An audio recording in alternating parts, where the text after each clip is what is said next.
Welcome to another and belated episode of Colon Meet Cancer from A Shot in the Arm Media.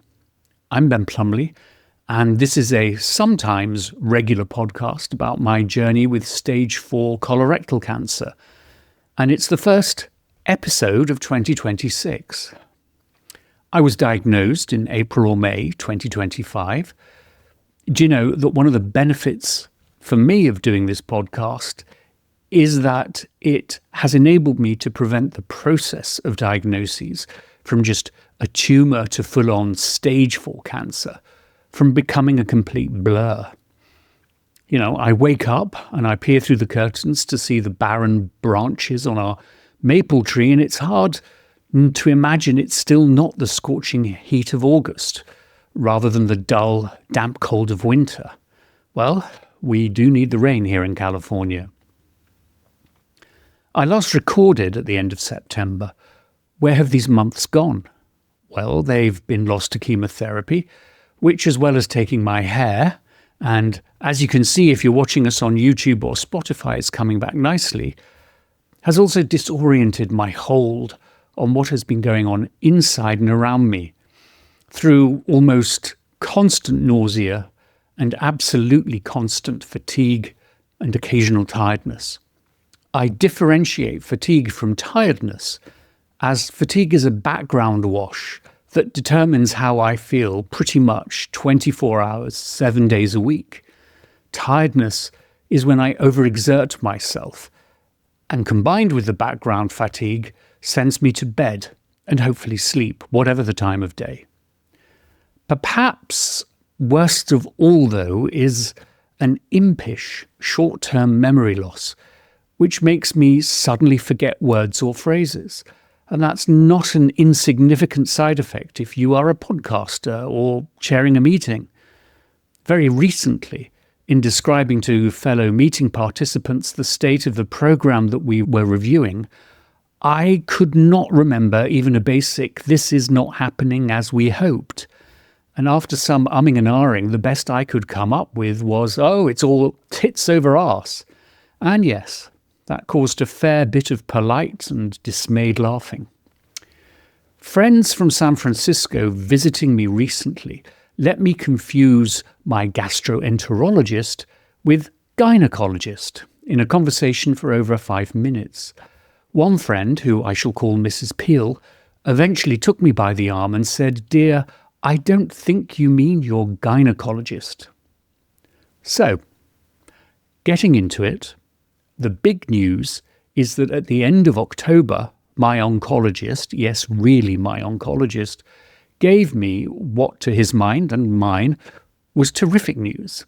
That Colin, my A1 supertumour in the cecum, had responded to treatment and that a partial reduction in size could be seen after a CT scan. It wasn't growing, which in turn might then form a blockage. And of course, the cecum connects the small intestine to the large intestine. It's the little pouch where stools begin to be formed. Who knew?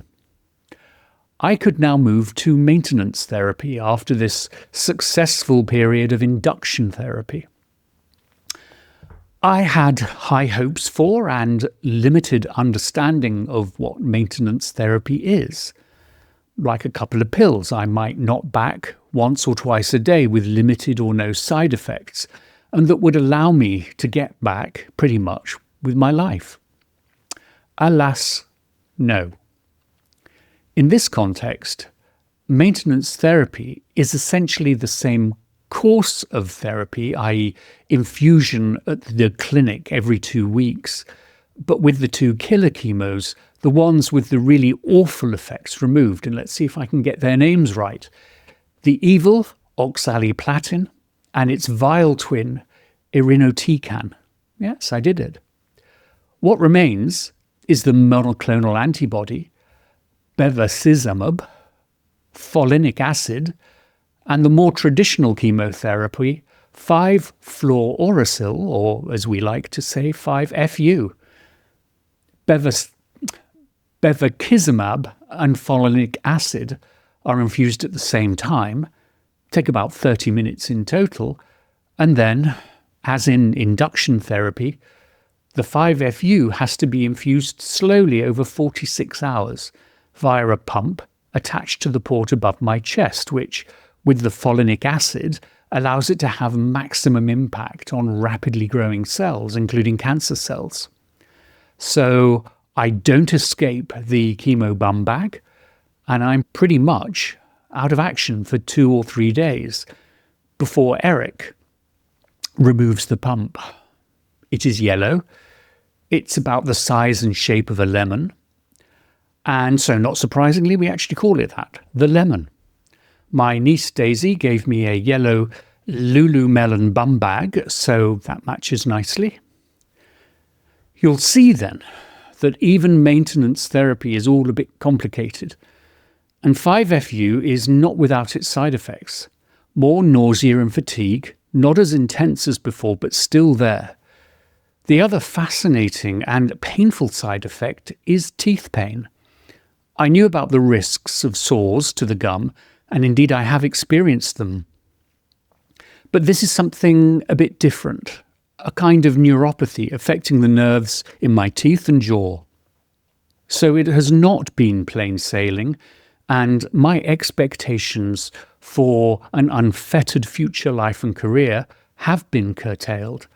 I'll come back to other side effects later in the podcast, but before that, in more latest news, in early December and a couple of cycles into maintenance therapy, I somehow became infected with clostridioides difficile, or C. diff, as I shall now refer to it.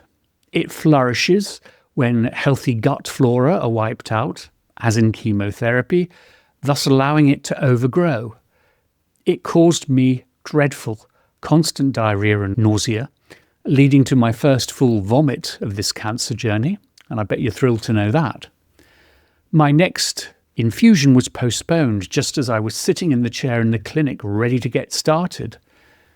C. diff was accompanied by a strange and increasing shortness of breath and dizziness whenever I got up.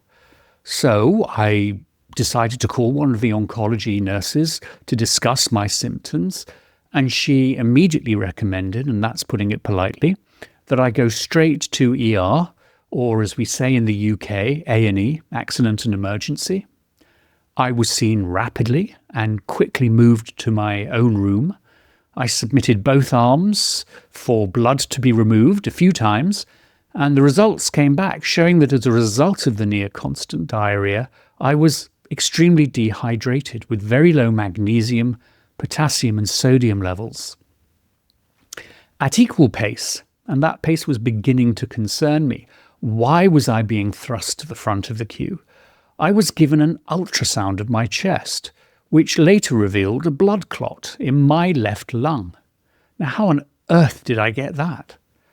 Could it have travelled up the body from my legs, as is often the case with these pulmonary embolisms? A later ultrasound of my legs showed that there were no blood clots there. Could it be a side effect of colorectal cancer itself, which triggers the body's clotting system, making blood more susceptible to a clot formation, a condition called hypercoagulable state? More broadly, cancer cells release a protein called tissue factor that makes blood clotting more likely. And a pulmonary embolism can also be the sign of aggressive cancer spreading to the lungs.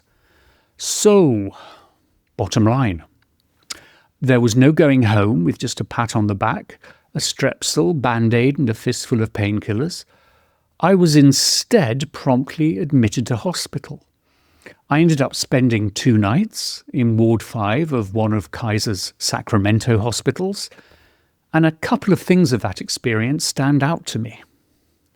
Firstly, while we have all been banging on about the impact of AI in healthcare delivery this year, and marvelling at the almost weekly announcements of new biomedical innovations, I don't think the basics of care have changed.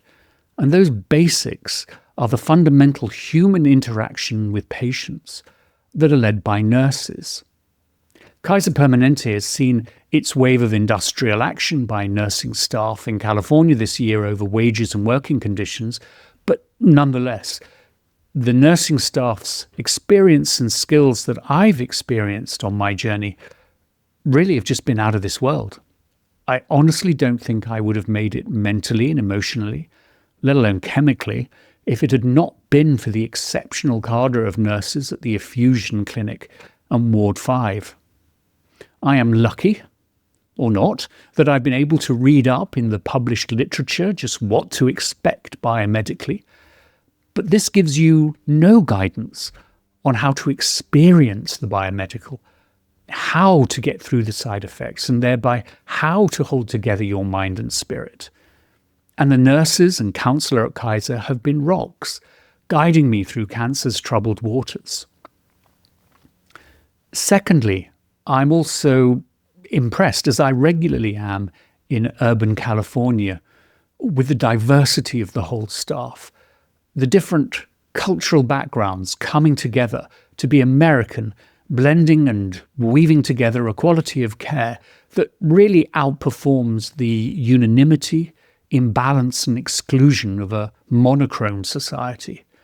I'm thinking particularly about the Kenyan, Nigerian and Filipino-American nurses on Ward 5, the Indian and European-American infusion nurses, and the Korean-American and African-American clinical staff overseeing my treatment. It's a world in a village. And I really don't mean this to be a political statement, although how can it not be in today's environment? But I just see how a multisectoral care package benefits from the insights, behaviours and attitudes of a multicultural care team. So, I was hydrated and infused with essential electrolytes and injected with a blood thinner. And believe it or not, I rather enjoyed the food they served. So, just 2 nights in hospital, and then I was discharged.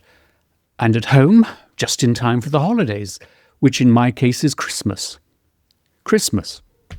It's a happy and a holy holiday, but oh boy, do I not like Christmas. It never meets the over-expectations I formed as a child and somehow still yearn for as an adult.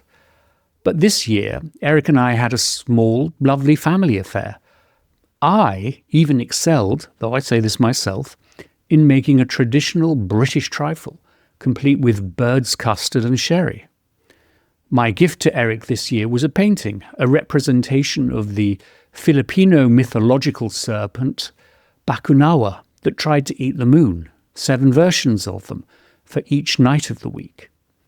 And I received a collector's model of an Eagle space transporter, which features in the 1970s Jerry and Sylvia Anderson TV series, Space 1999. It has a fascinating design and was made into toys for young kids of my generation.